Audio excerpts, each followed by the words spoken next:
that whole relationship is weird to me. Like, just trade him. He deserves it. He made his bed, lie in it, bro. Tell me you're not happy. I'm confused. I really am.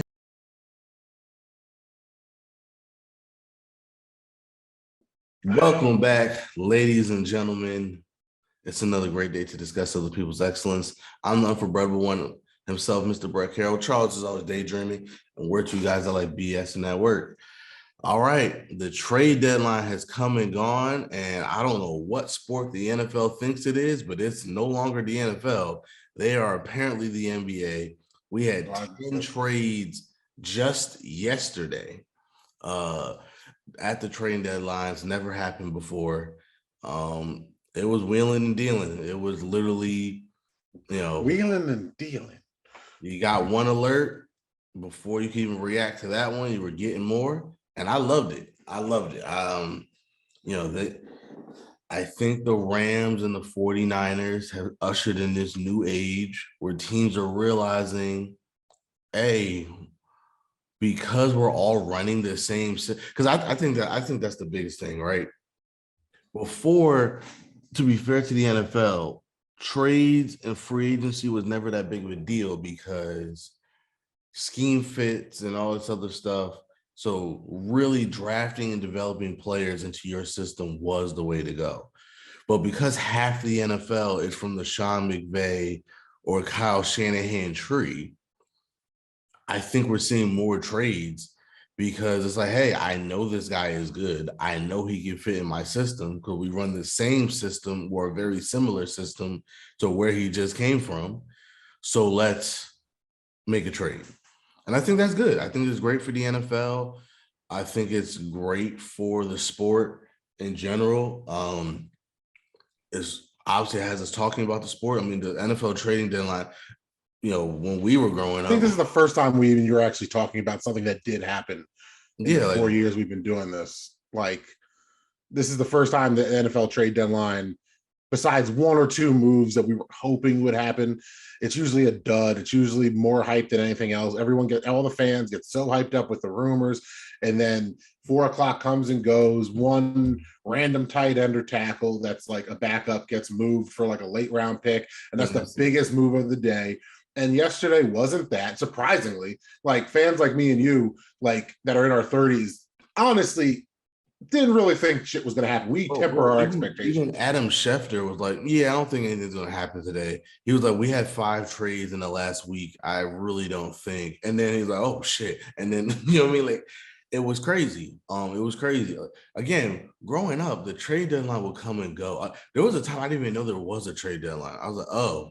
Because nothing happens. Nothing ever happens, ever. It's we don't want to be a broken record, and we'll get into the trades in a second, but we just got to stress to you guys that, like, when we were planning on recording and just getting shit done today, we definitely didn't have all these NFL moves last week. We were like, yeah, we'll probably mention the trade deadline. We'll probably be talking more about X, Y, and Z than anything that happens at the trade deadline, right? If you saw the last pod, I said, look, I'm not even going to get into the trades that have already happened because just in case nothing happens tomorrow, we can talk about that more in depth on the trade deadline pod. Because I knew I was going to do some type of trade deadline pod anyway. Because we already had some, because we never really got into the CMC trade, Robert Quinn trade, Roquan Smith, all that stuff. So I was like, all right, I'll just, touch on it briefly here. We could go more in depth in it on Wednesday. Shit, we're not even going to talk about that stuff because we got so much other stuff to do. So let me go share my screen. Oh, you got the screen share. Look at Brett coming prepared for once. Oh, wow. That's foul, bro. I'm just saying, I'm surprised you remembered. It's not about remembering. It's about, do we have time to do it? That's the problem. A lot of this stuff. No, I think with Brett, it's always about remembering. I see what you did there. Okay, I'm gonna get a lot of that this week, and I deserve it. So I'm just gonna let him have that. But anyway, here is our trade deadline. Let me move us up a little bit. Okay, here's our trade deadline special play. Yeah, we get a little hype train going. Yeah, you know what I mean. We're doing it big over here. We're doing a bit. Brett is finally getting comfortable with video editing. That's what's happening, people. You're seeing the growth of the artist. You're seeing the growth. The biggest trade yesterday. Yes, this is exactly where I wanted to start. Nice, bro. Dolphins getting Bradley Chubb. They get Bradley Chubb and a 2025 fifth round pick. The Broncos get a 2023 first in this year's draft, a 2024 fourth, and Chase Edmonds, the running back, in return. We got to rewind it real quick, though, because the Trey Lance trade is essentially Trey Lance for Jalen Waddle, Tyreek Hill, and Bradley Chubb. Yeah. Who won that trade? The Dolphins easily. Yeah, like this is like I have the graphic in front of me. Like I can't share it, it's on my phone. But I'm just saying, like, it's insane to look at this graphic, see Trey Lance, who's barely even sniffed games in the NFL, and then see he was essentially moved now because all the draft picks are the draft picks, right? For Jalen Waddle, Tyreek Hill, and Bradley Chubb. Bradley Chubb was one of these moves at the deadline that everybody, besides Dolphins fans and Broncos fans that weren't really like emotionally invested in either team, right, was just like, I think all of us kind of looked at it and said, is this real? Like, is this one of these fake ones that's going to get me because you got the Twitter notification or something? You're like, this got to be like Black Adam Schefter or you know, Buttfuck Sports or whatever that page is. Like, and it was like the last trade to come across the wire after what you said was a crazy week. And now we're looking at the Dolphins. And I know all you Jet fans have been praying for the downfall of Tua, but the Dolphins don't look like they're going away. So they look like the other team in the AFC East. Hate to break it to you, Jet fans, because we were talking about you guys making the playoffs last time I was on. So I don't know what the AFC East is going to look like, but this is a huge pickup for that Dolphin squad. This definitely makes them a little bit more serious of a contender, especially in a year where the AFC West and the AFC North isn't as strong as we thought they were going to be. We expected the Jets to be making. Let's just put that out there. I said what was going to happen. Well, didn't you say the Steelers are in the North? Yeah, they ain't contending. Season's not over. We made some moves. We'll get into it. Come on, man. Okay. Season's not over. Listen, Chubb was the biggest guy on the market that we knew was most likely going to get traded. There was a lot of teams interested. The Dolphins made the move. And again, this is the new NFL. You trade guys for these picks. You then stock up on picks so then you could use them to trade for veteran players. Because at the end of the day, I think what a lot of these teams are realizing is, we don't draft well anyway, or we're too good to just rely on draft picks because, again, like I made the before Roquan Smith got traded to the Ravens, I asked Steelers Nation, I said, well, would you rather pick somebody at 15 or would you rather have Roquan Smith? You know what I mean? Like, would you rather have an established guy or would you rather pick somebody and not really know what you're getting? I think a lot of teams are starting to ask that same question. Like, hey, we know this guy is good. Again, like I said, we run a similar scheme, so we know he should at least work in our scheme. Why not just get the known commodity instead of the first round pick? The Rams got a guy in Jalen Ramsey who was a top 5 pick for a first rounder that ended up being a middle, in the 20s. That's a steal. Mm-hmm. You got a guy that is one of, if not the best cornerbacks in the league. What's the 26th pick in the draft for Jalen Ramsey? I really think people overvalue draft picks in certain times because it definitely depends on the draft. Like, as much as you could act like, Mr. Hindsight or, 2020 vision when it comes to somebody like Trevor Lawrence, right? People would have gave up the farm for Trevor Lawrence. And that whole draft had a lot more hype than a couple more recent drafts, especially this upcoming draft, when it comes to quarterbacks and those types of positions. So when people get, oh my God, I can't believe they move these picks. If you're a contender and you're literally making the championship games and you just need one or two pieces, what is this rookie going to do if you're drafting him at like the 27th pick? Right. Usually that's when running backs are going. And the same people that are overvaluing these picks tell you that you're not supposed to take the running back or a middling corner that late anyway. Right. Like trade down or something. So I think it's a lot of people that play the analytics game and you know, the fantasy baseball types that put all this value on the picks and forget that football is a very tangible sport. And if you just acquire the talent, you're going to win if that talent just plays as a team. Well, that's the part that's more important than basketball, because people, you know, like, it's not basketball. You can't just add one player and become a contender. You're right, but if you have the coaching there and the team is gelling and you add talent, it usually works. Ask the Rams.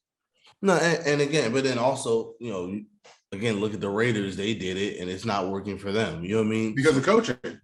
Right, but and that's what I think football is weird. I think you have to know who your staff. You need to know what you do well, what you don't do well, because again, I do think you can't just go all in for one player, right? I said that on the pod. The Raiders' problem was they thought they were one player away from being a contender. The Broncos thought they were one player away from being a contender. The Broncos seem to be really, like, it's coaching. I mean, Russell Wilson has not played well at all. So yeah, but they were expecting to get Aaron Rodgers. That seems like to be what really they were expecting. Yeah, but I mean, okay, you settled for Russell Wilson. Like, that's not, you know, before this year, we would have said, hey, that's beautiful. Matter of fact, again, you and most people thought the Broncos might have been the team to beat in the AFC West. So, you know, it's not, you know, let's not be hindsight and say, you know, Russell Wilson, you know, was a terrible move. Now, well, I don't think it was a terrible move. I think that's more revisionist history at this point because of how he's played. You know, like, you see a lot of his ex-teammates coming out and criticizing him, pretty much saying, in a nutshell, he was never that guy, which is also, I think, not fair to him. I feel like we can say he's not Peyton Manning while admitting that he's not just some game manager that was riding the coattails of the defense, because we saw him make amazing plays. We saw him play amazingly for an extended amount of time. And could his time be up? Maybe. Could it be that this is a new squad, a new team, and the coaching just isn't there, and he's not the quarterback that is like a coach on the field? He really is just that pure talent that needs to be coached well. Maybe we need to give Pete Carroll more flowers. But we got off track. The point is, moves like this make sense. You're not going all in on one player. You're adding pieces, right? So I think that's the difference. Some teams are saying we're one player away, and therefore we're going to sell the farm to get this one guy. Again, the Dolphins gave up a lot for Tyreek Hill, but the Dolphins also had a lot to work with, to the point where they still had assets. Think about this. They have a first round pick taken away because of the whole tampering scandal that they have. And they still had as of right now, a top 10 pick, which is this 49ers pick. And that's what they traded for Bradley Chubb. So the Dolphins did it right. They got a lot of assets, draft picks first, and then they started making these big deals because they had a treasure trove of picks to work with anyway. I think it's foolish if you're a middling team and have the minimal amount of picks to start launching a bunch of picks to get one player, because that's not going to help your team. Get more assets first and then move on. So I think the Dolphins get an A. Only reason why I don't have an A+ is I honestly thought they would get more for Bradley Chubb. I'm sorry. The only reason why I gave it an A and not an A+ is because actually I think I meant to give them an A+. They get an A+. I'm sorry. That meant to be the Broncos got a B+. The reason why I gave them a B+ and not an A is because I thought they would get more for Bradley Chubb. Sorry, I was mixing up who did what.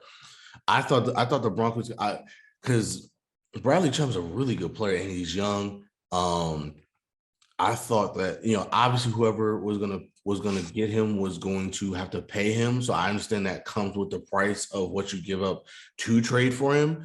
But for them to only get a first and a 2024 fourth. I know Chase Edmonds is part of that, but okay, he's a committee back. It's not like he's a superstar running back. Yeah. To me, that was a little interesting. I thought they would get at least 2 picks in this year's draft. They didn't do that.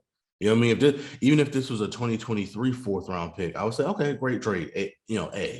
Again, it's not a terrible trade. I gave him a B plus, but I thought they would get a little bit more for Chubb. I'm surprised that they didn't. Dolphins also made another trade. They get Jeff Wilson, and poor Molster can't get away from Jeff Wilson.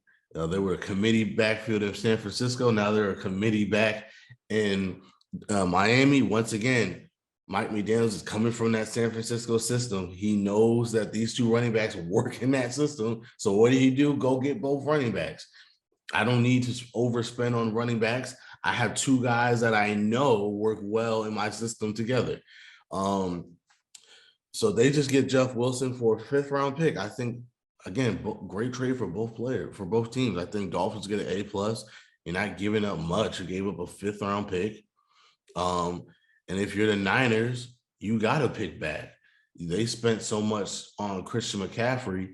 To get a pick back for one of your running backs makes sense to me. So, nothing really to talk about on this one. I think it was a solid trade for both teams. Now my favorite trade of the day. The Steelers trade Chase Claypool to the Bears for a 2023 second round pick. It's a clear winner for both teams. And you spelled Mozart wrong. Did I? Okay. Don't care. I figured I'd let you finish before I ruined the whole spiel. No, that's fine. I didn't even look it up. I just typed in Monster, whatever. Mostert. Cool. I'll probably never mention him again. So cool. I love this. I know some Steelers fans hate it. A lot of people are making a joke like, yo, we said get rid of Matt Canada, not the Canadian. Again, I said it on the pod last time. If the value's right, I would trade Chase Claypool. Calvin Austin's already on the squad. He's going to do what Chase Claypool does in terms of the slot role. George Pickens is another big, tall receiver, so it's not like we're getting rid of size. We have size still, as well as Pratt Freiermuth. What's most important about this is we get the Bears' second round pick, which is important. Not the one that they got from the Ravens. We get the Bears' second round pick. So you keep saying, we're not good. Listen, I'm okay with that at this point. We're 2-6. If we don't win out, we'll have 2 top 5 picks in the second round. Yes, thank you. I'm very happy about that. Again, would you rather have Chase Claypool? Yeah, but we're not winning with him right now.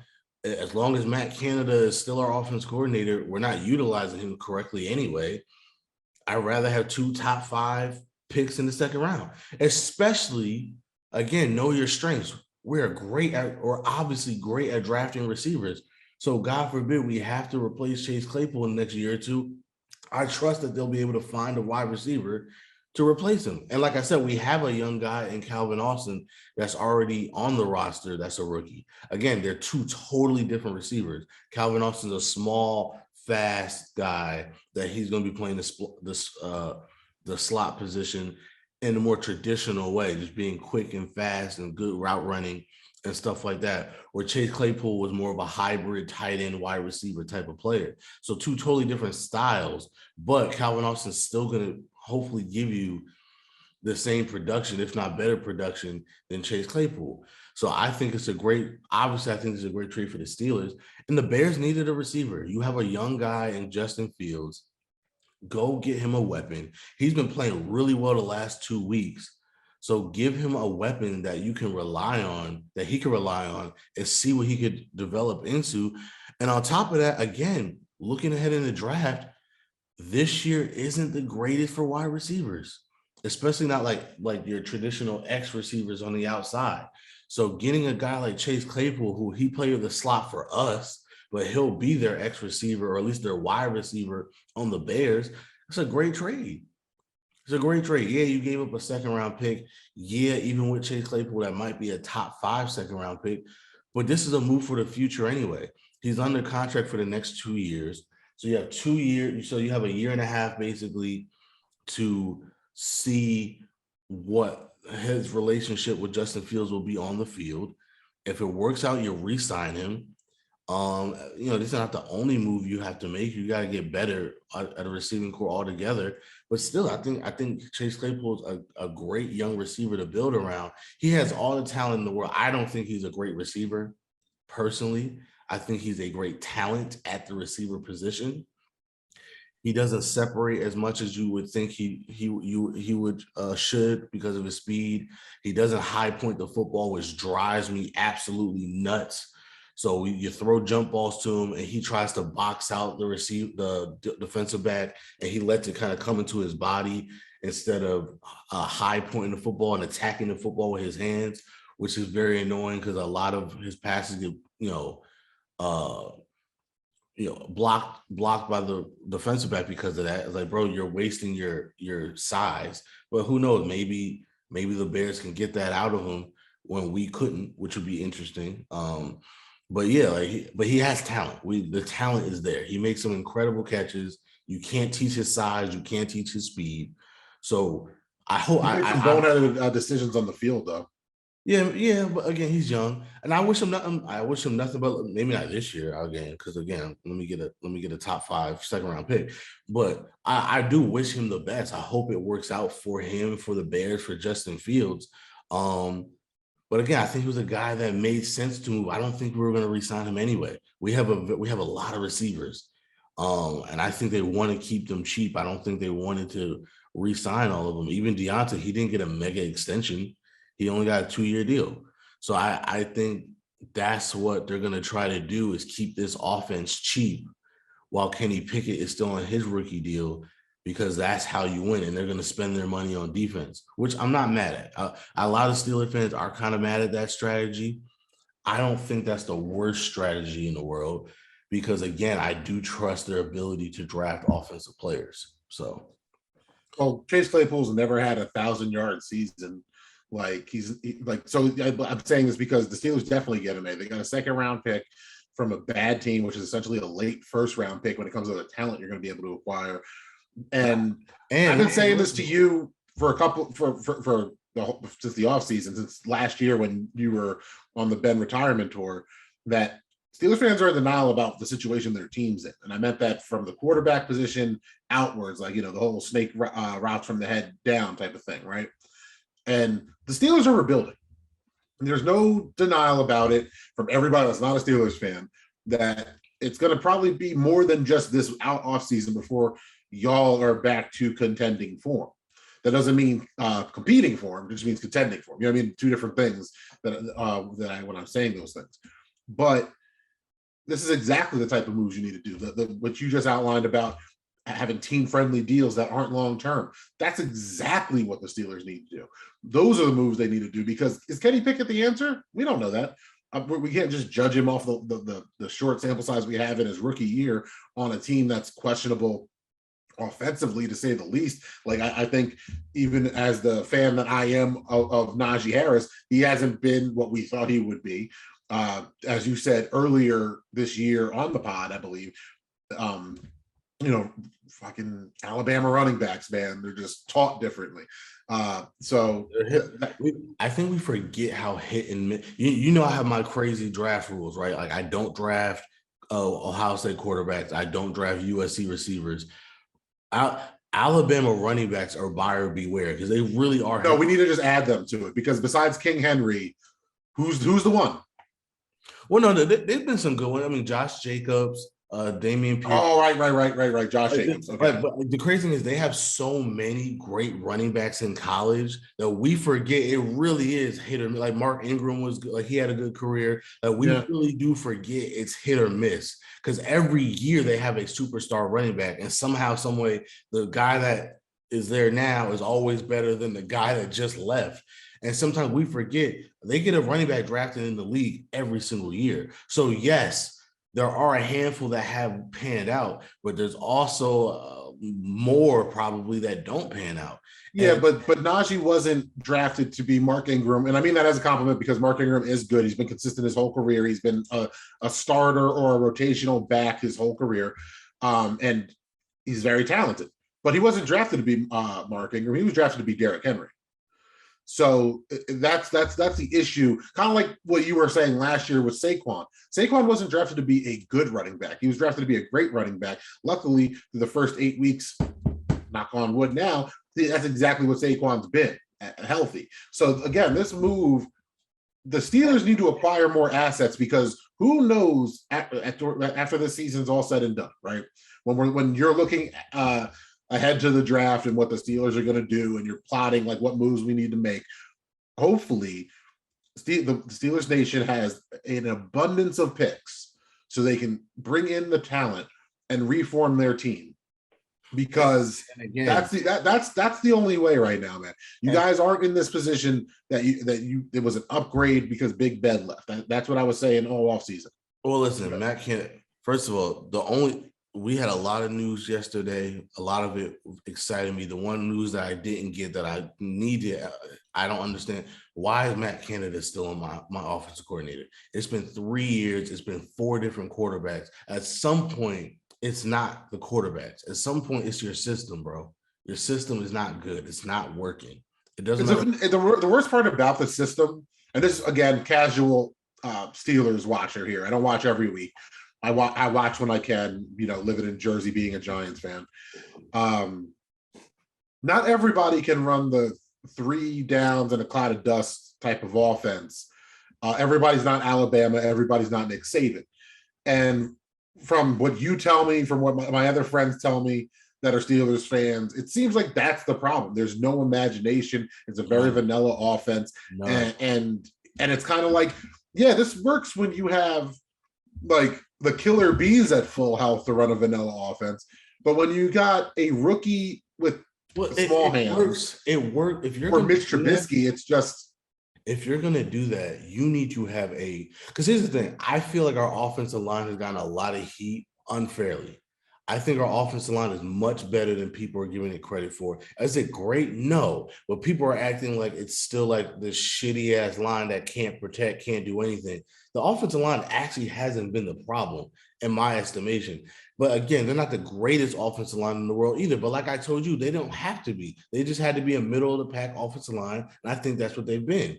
The problem is you can't run that system with a middle of the pack offensive line. If you're going to run that system, you better have all pros throughout your offensive line, where it's like, yeah, we're running it 40 times. There's nothing you can do to stop us, because it doesn't matter who our running back is. They're going to get 4 to 5 yards of carry every single time.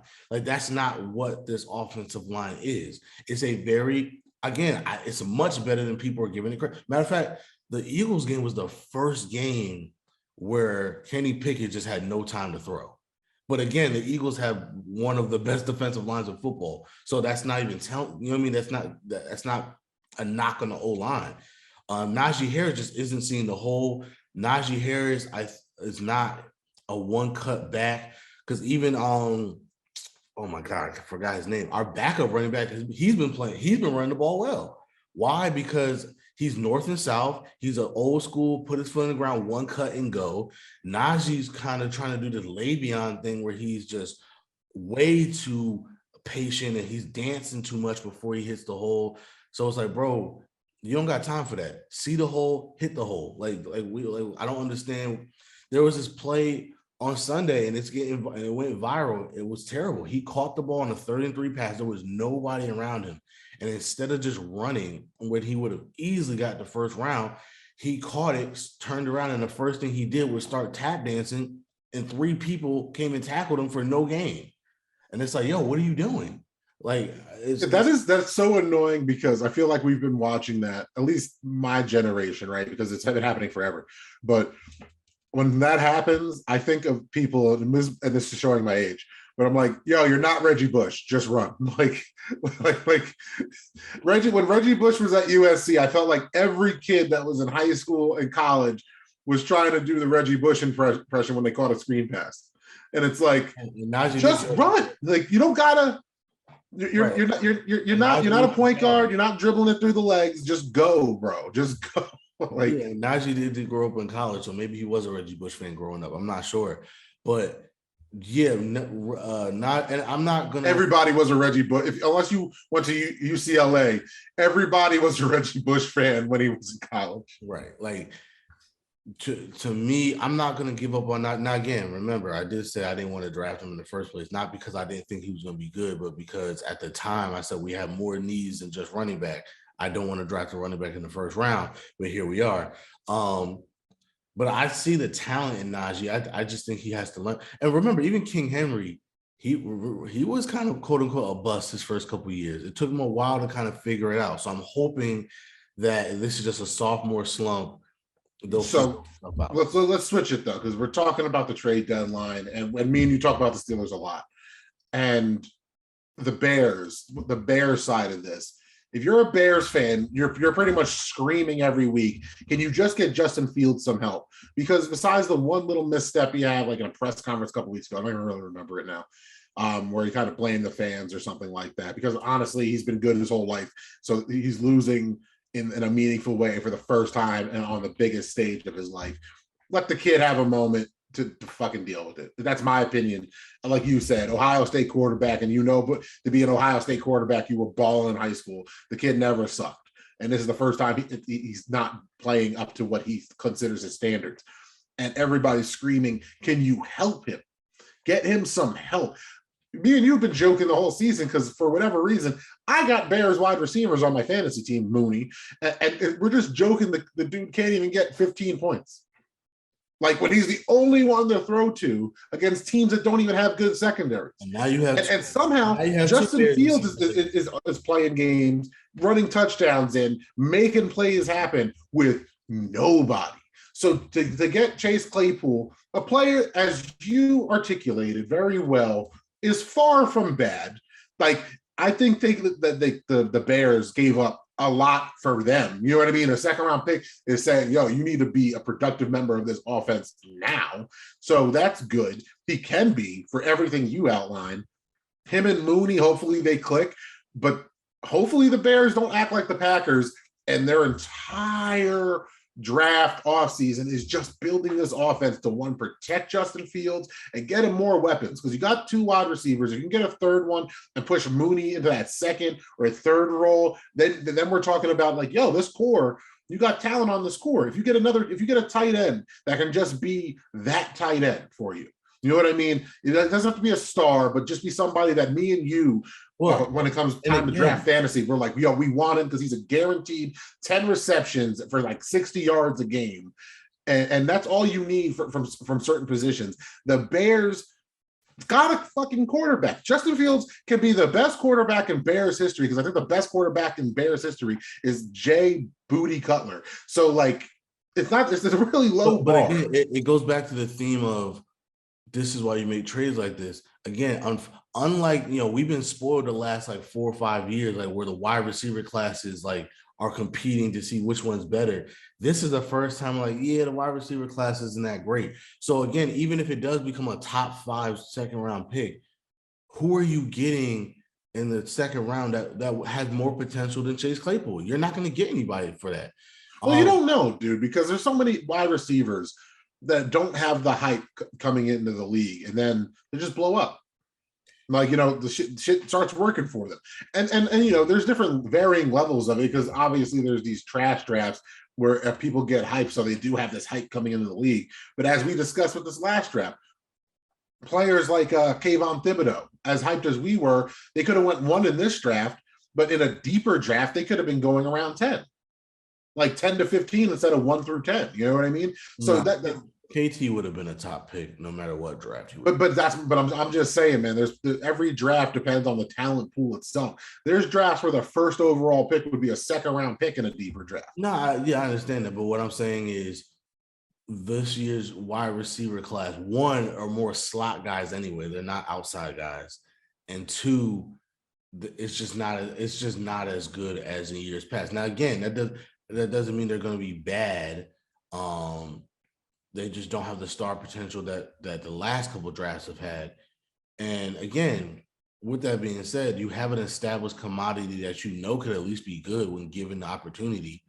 And you remember you're drafting top 5, so there's not a guy. There's definitely not somebody that you would draft in the top 5 in the first round.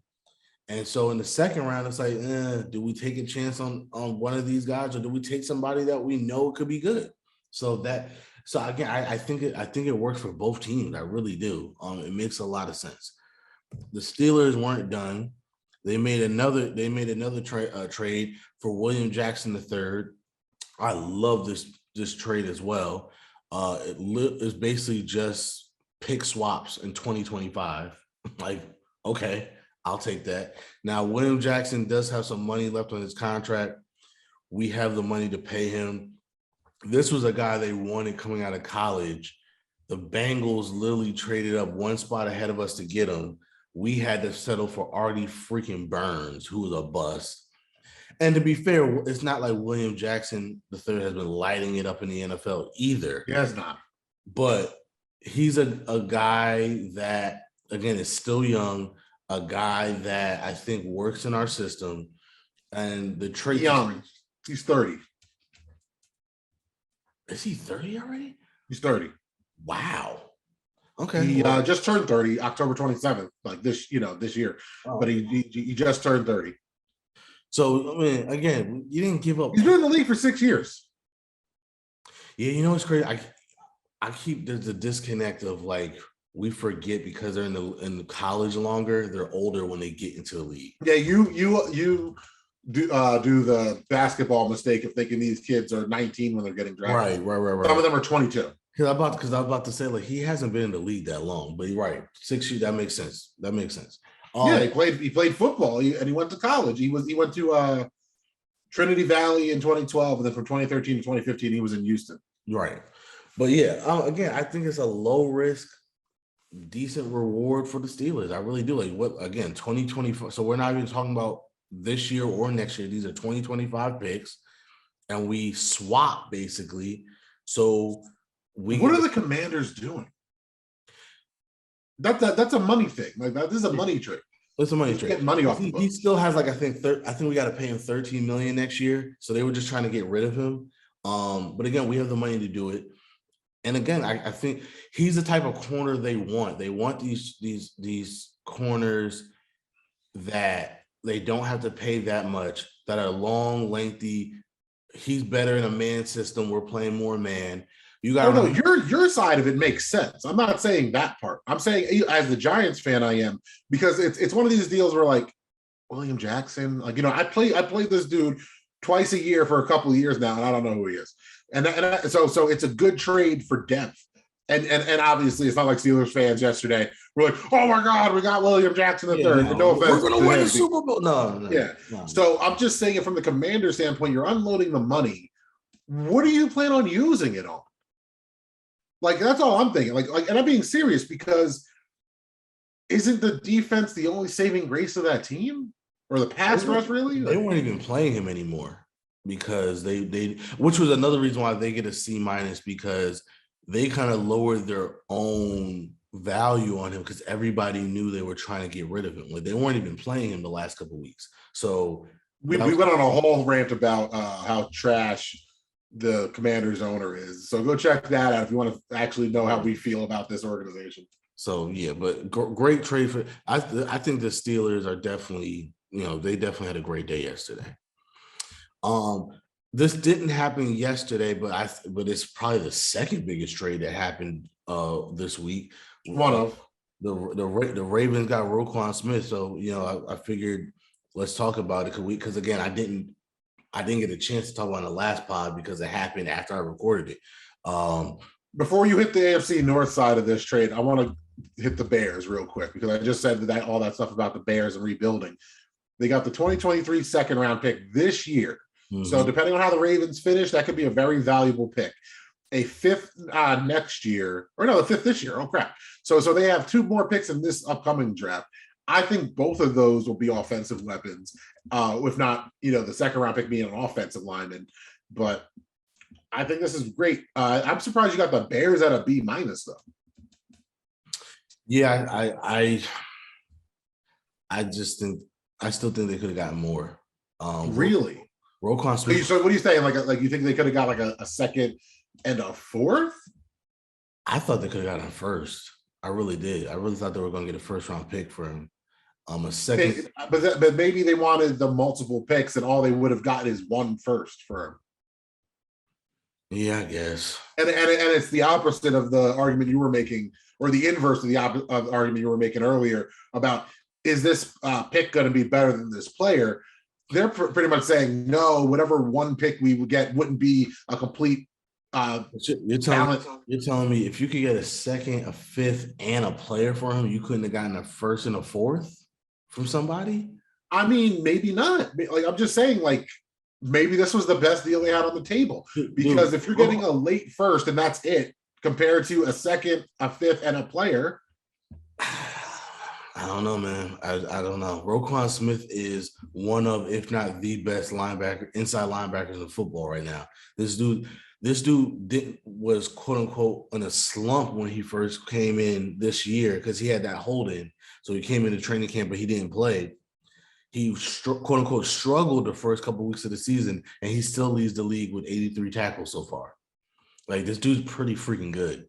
And I understand it's the inside linebacker position, so obviously it's not nearly the same value as outside linebacker position, but I don't know. We were hearing first round pick the whole time. So the fact that they never got that is interesting to me. I'm just saying, maybe the teams we would assume be the ones that are ready to give up the first round pick just wasn't really offering them. There's also do the Rams have a first round pick to give up?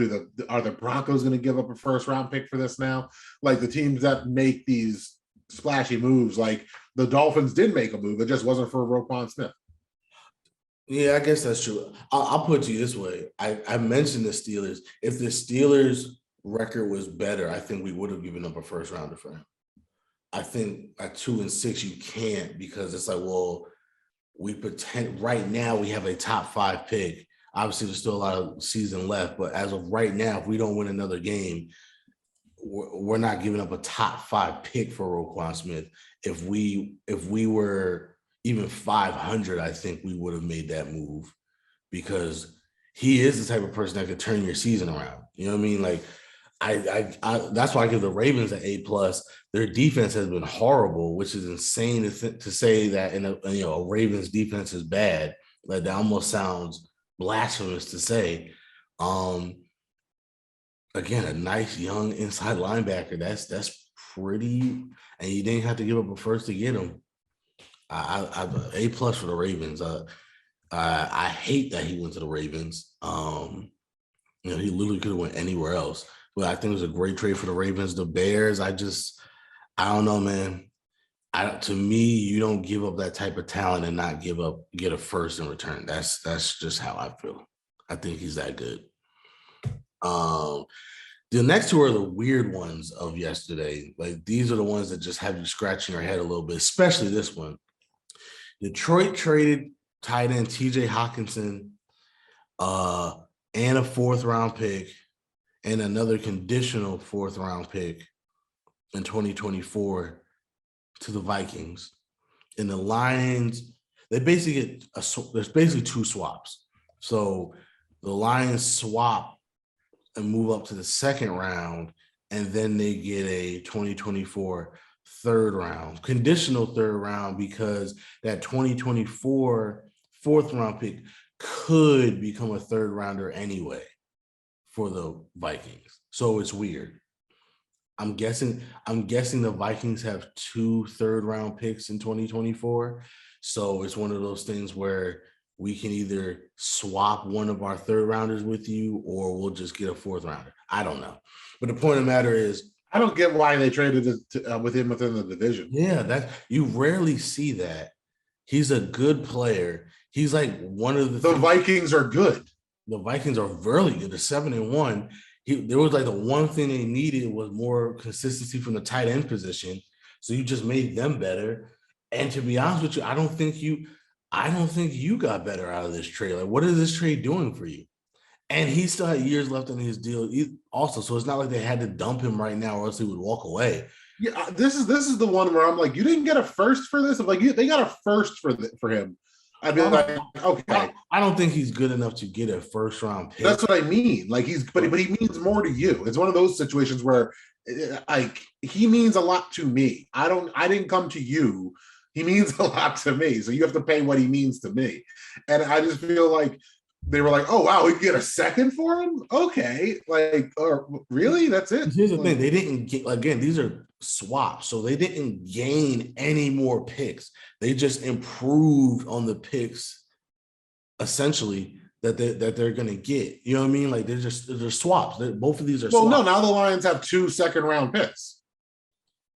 I understand it, but what I mean by they didn't gain any picks is these are swaps. So yes, they improved their draft position technically, but they didn't get a pick. Now, again, if they would have gotten a third pick out of this, I would have said, okay, I get it. But like you essentially just move up in the second round. You have 2 second-round picks. Okay, cool. That's why I give it a C- and not anything lower. I have some people gave them like a D-. Some people gave them an F. I said C- because you did move up in the second round for a tight end. Like that's okay value. But to trade them in the division to the team that looks like it's going to run the division for the next couple of years, and you didn't technically gain a pick out of this, you just swap picks and improved your draft stats a little bit.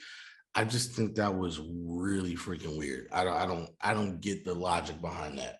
And then Calvin Ridley, dude's on the couch, hopefully not betting on games, and he gets traded.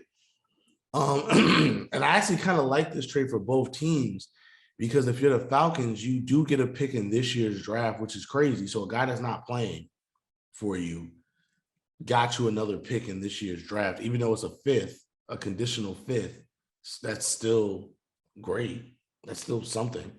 And the Jaguars get more firepower on offense to help Trevor Lawrence, who has been struggling to not get the bust label for where he was drafted.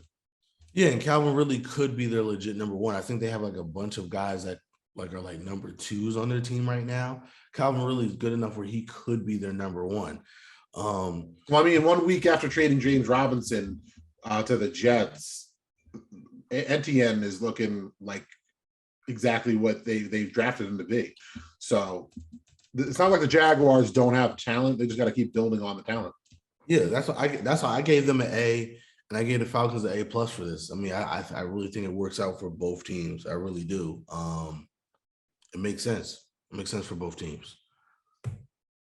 All right, so winners and losers. For me, the winners are the Steelers, the Panthers, the Chiefs. And when I went by this, it's not just yesterday, like this whole draft saga for like the last week or so.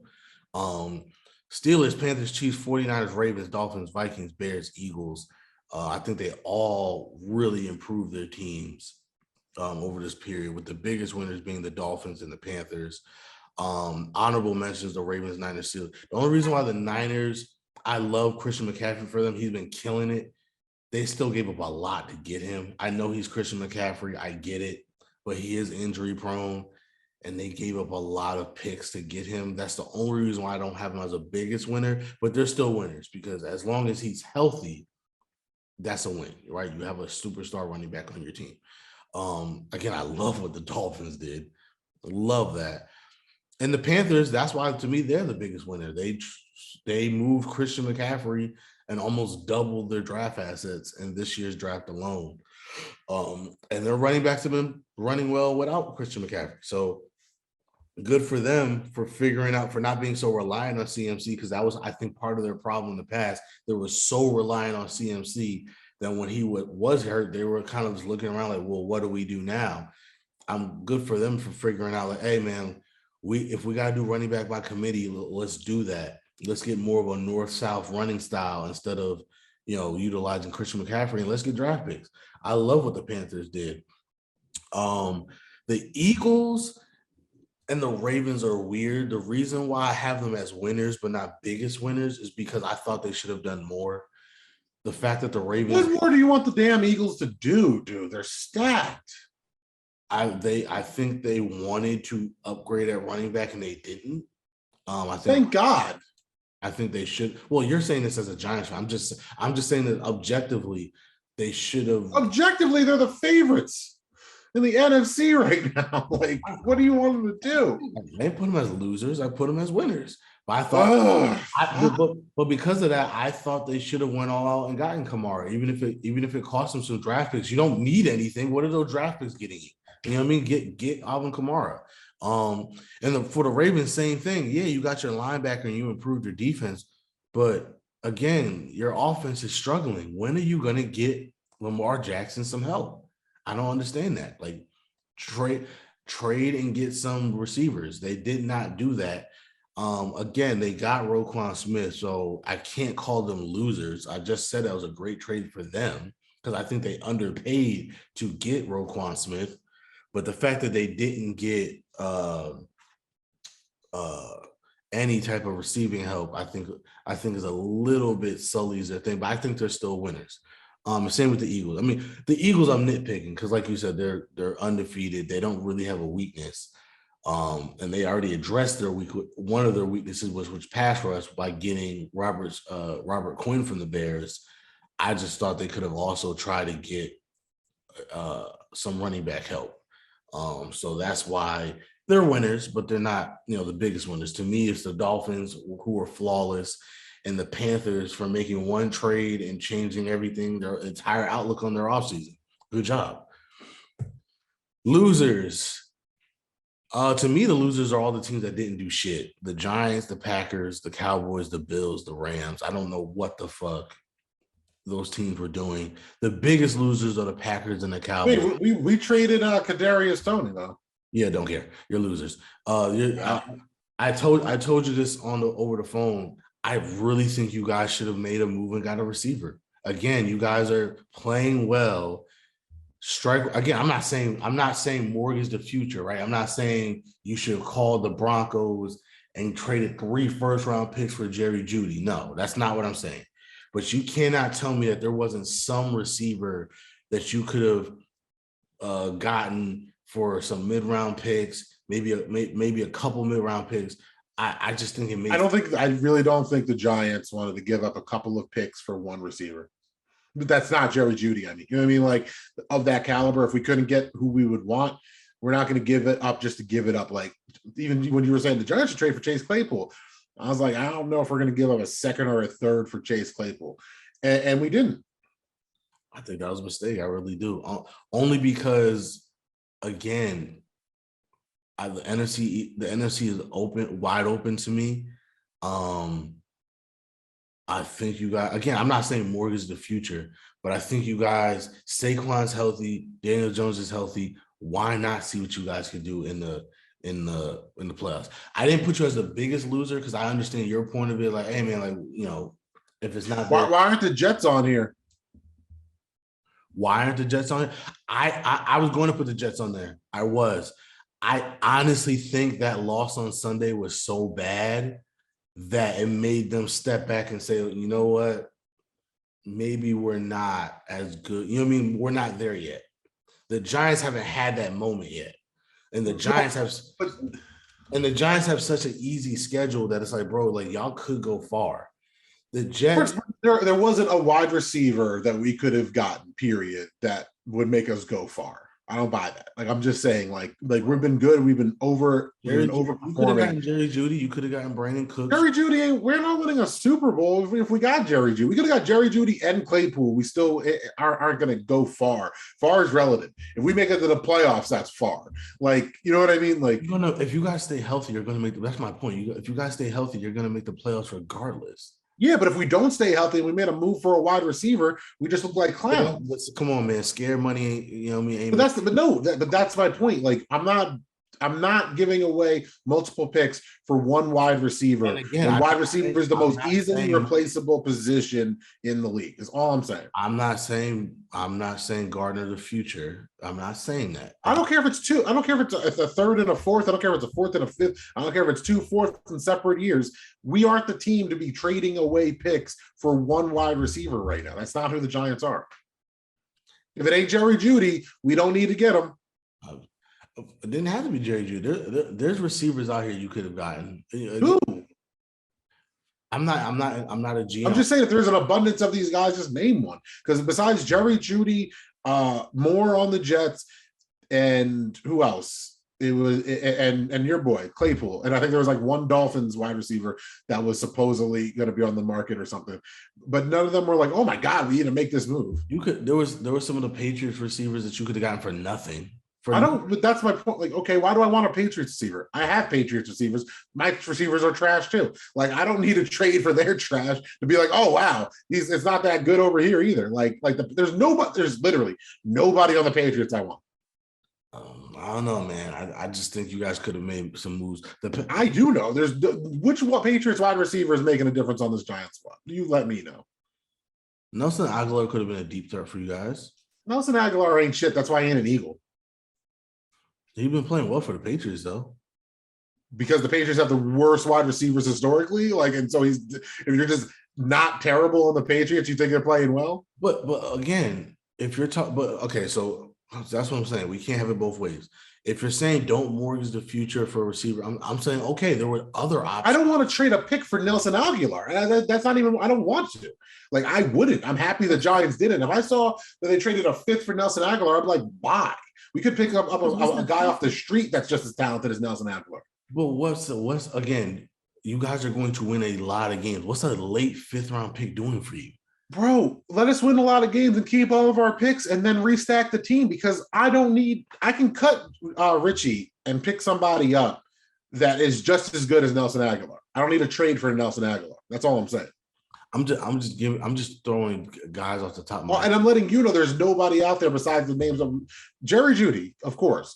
But we didn't get him, so keep it moving. I'm not. We can be on the loser side. I'm just saying from a Giants standpoint, and knowing Giants fans, we were like, damn, we didn't get Jerry Jeudy. There wasn't, damn, we didn't get a wide receiver. That's not how it felt in the Giants chats I'm in the groups I'm a part of. I didn't see this narrative that, oh my God, we didn't get anybody. It wasn't, we didn't get 1, 2, or 3. You know what I mean? It wasn't, we needed to just get a wide receiver. We wanted one of these wide receivers, if that makes sense. Then go get him. Didn't mortgage the future for Jerry Jeudy.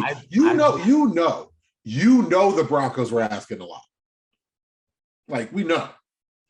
They're not going to just give up Jerry Jeudy when they got $250 million tied up in a quarterback that isn't playing well.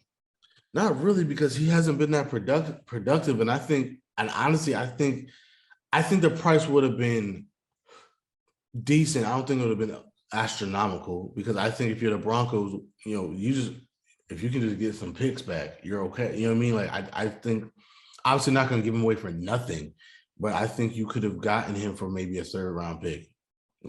Jerry Jeudy's not worth a 3rd round pick. You know what I mean? That. I don't think they were going to trade Jerry Jeudy for a 3rd round pick, dude. If you got Jerry Jeudy for a 3rd and a 4th next year. Sure, but that's obviously wasn't on the table. That's all I'm saying. You're not telling me that Jerry Jeudy we don't less than Chase Claypool. Huh? You're telling me Jerry Judy's worth less than Chase Claypool? Chase Claypool's been more, as crazy as that sounds, Chase Claypool's been more productive than Jerry Jeudy. Okay. No, seriously. I'm just saying, but you're not answering my question. You think that the Broncos are giving up Jerry Jeudy for less than what the Steelers got for Chase Claypool?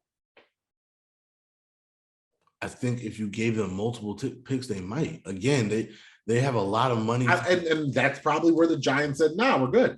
We're not giving up multiple picks. We are not that good of a team. We don't have that much talent. We're not going to give up multiple picks for a wide receiver right now. That's just the reality of the Giants situation. You're like, oh, well, you're going to win all these games. That's great. But the team isn't better. We just won a lot of games on an easy schedule. Yeah, but that's my point. You take advantage of that. Again, I'm not saying you give up the entire future to try to win, take advantage of this moment in time. But at the same time, you do have to try to take advantage of this. Again, you know, as a Giants fan, you guys were tied for the worst record of the last 5 years, right? My thing is, you have an easy schedule. You're going to make the playoffs. It's a one win and you advance league. Yeah, I get that, dude. But in reality, we're not that good of a team. We can win 13 games this year. And if we trade 3 picks for a wide receiver and we lose in the second round of the playoffs, our schedule is much harder next year, and we're just going to get exposed for not being that good this year, like what happened in 2016. I don't know. I think that's scary. I do know, and I'm fine with not trading multiple picks for a wide receiver. I'm like, I don't know what to tell you. Like, I'm not like, oh my God, we should have. No, because again, when Daniel Jones gets hurt, and again, we're gonna look stupid. Okay, and again, give us a 7th rounder for Mason Rudolph. You have a backup quarterback. I'm just saying. Anyway, I don't want no 7th rounder for Mason Rudolph. Again, you're the only team that wanted Mason Rudolph. I'm not the only team that wanted Mason Rudolph. The point I'm making is I just think you guys should have done something. Again, I didn't say break the bank. There's moves to be out there. What the moves are, I don't know, because I'm not a GM. I'm not the one making the phone calls. I don't know who has what tied up. But I just think you guys could have done something. Again, you're not the biggest losers, because I understand your point of, hey man, if something wasn't a slam dunk trade for us, don't do it. Fine. I think you guys should have done something, but I also understand why you didn't. That's why you're just on the losers. You're not the biggest loser. Matter of fact, you're not even the second biggest loser. Oh shit, you got to go soon. Okay. Packers and Cowboys.